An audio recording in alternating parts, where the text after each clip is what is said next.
I was gonna say Audience. Audience, say hi. Here we go. Hi. Okay. And they're all over 18, so they meet the limit. Okay, so we're going to talk about corporal punishment. In modern society, everything seems to be limited by the government and the masses, which are the masses are the people that actually have the time and the money to voice their opinion and win over legislation. It's a biased predicament, but that's actually the norm.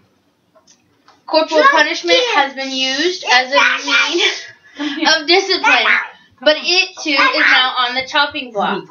Many people and researchers say that it's detrimental to children, but it's not bad at all. With the right understanding, a full grasp on the situation, he's fine. He's fine. He's just being a kid. Yeah. But with the full understanding, it could be beneficial and used as a beneficial tactic in the rearing of children, so it should not be restricted or blanketed by legislation. The problem with completely ending the practice of corporal punishment is that you can't really enforce it. The reason you can't enforce it is because there are no measures for the government coming into your home without violating your privacy. They'd have to monitor you the full time to see how you're taking care of your kids. Furthermore, psychologists, according to Peter O's, they'll tell you not to spank your kids, but they too are some of the people that do spank their kids. It's pretty contradictory, so it's not really relevant to say that.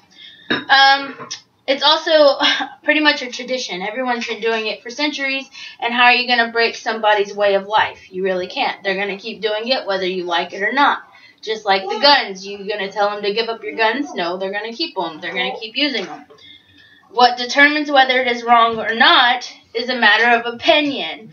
Protestants have been using corporal punishment in religious practices for a long time. How are you supposed to tell them that they can't practice their beliefs? How are you going to tell them they can't spank their child if that's their belief? The very First Amendment says freedom of religion. If their religion says that they are going to do it, then you take that away, you violate their religion. Okay. Then it also takes away the authority of the parent. In the store the other day, actually, there was a little girl, and I was checking out, or I was waiting to check out, and she grabbed a piece of candy off of the shelf, and the mom took it away from her. Well, she threw this big hissy fit, and she's like, her mom's looking around because, everybody's watching. Well, she said, if you don't stop, I'm gonna pop you on the butt. Little girl said, well, I'm going to call the cops. Now, if we're limiting a parent's right to spank their child, not abusing them. Abuse is things like biting and slapping and burning, according to the dictionary. That's what abuse is. But if we tell parents that they're not able to rightfully enforce discipline upon their child, what authority are they going to have over them? They're not. Amen. The child protection legislation actually came about after a campaign for domestic animals protection came about. So the animals, our cats and dogs, are getting better treatment before our children are. I think they're just kind of doing this backwards, Take care of your animals before you take care of your kids. That right there is wrong in itself. So legislation's wrong all by itself. Researchers tell us that corporal punishment will result with a greater amount of fighting at school, greater tendency for antisocial behavior, and an increased probability of a child assaulting the parent. As all of you can see, I spank Sandra. I don't have to do it all the time, and I don't have to be mean about it. But she's not antisocial. She's not fighting in school, and she sure as heck don't hit me. So research is flawed. It has also been said that the elimination of all forms of corporal punishment as social policy are not based on exacting empirical and clinical data, but instead are on allegations that the existence of corporal punishment or spanking leads to greater rates of child abuse, violence, or aggression, and it is morally wrong to inflict pain or harm upon a child. This is quoted in Ose's paper. They are trying to get rid of it because of allegations. So if I hit my brother because he's stupid, I'm going to base something on his stupidity. But it's an allegation that he's stupid. He's really good with audio and other things. He just doesn't apply himself. Doesn't make him stupid, but it's an allegation. Does it make it right for me to just say, hey, I'm going to hit you because I think this? No, it's not. Be me? It could have been Josh. But they're not even considering the type, the context in which the spanking is used, or even the severity. They're just lumping it all together. So one guy could be wailing on their kid, and this Savannah could be saying, no, tapping on the hand, no, you can't grab that electrical cord. Oh, it's all abuse, so let's get rid of all of it. It's not right to lump it all together. But even more so, guys, if it's saying that we should not inflict pain or harm upon a child, what about circumcision? It hurts. It may protect you, but it hurts, right? Or are we supposed to cut that out just because it hurts as well? Or vaccinations, that hurts as well.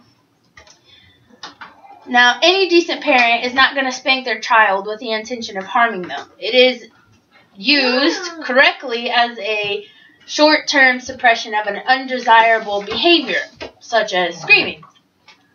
In fact, over 90% of Americans are spanked as children.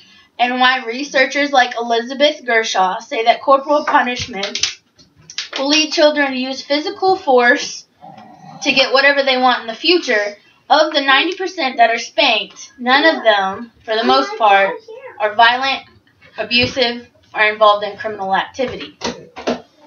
The big problem with social policy is that it is a means of controlling the population even more, which violates our rights because some mindless fool thought it would sound good at the time. Moving on, I like to say that I do understand that some parents do take spanking too far. That's what we call abuse. Some people like to say there's a fine line between abuse, but there's really not. There is a big difference. A pat on the bottom to say, no, you shouldn't do that, is a lot different than a full-grown man kicking someone with steel-toed boots because he wanted to open a Christmas present. I think it's safe to say that the difference between spanking and abuse is clear. I propose, like Catherine Taylor, that parents and the general public should be informed about abuse and different tactics that you should not, different tactics that are, other than spanking. I also suggest that we should tell the children why they're being spanked. Instead of just leaving the room, spanking them, say, no, you can't, I'm hitting you, I'm walking out, you should be able to tell them why they're wrong. If you can't tell them why they're wrong, then you probably shouldn't have spanked them in the beginning. So they need to know. Otherwise, they can't internalize what's going on, and they learn nothing from the lesson. So in conclusion, I think that eliminating it altogether violates so many different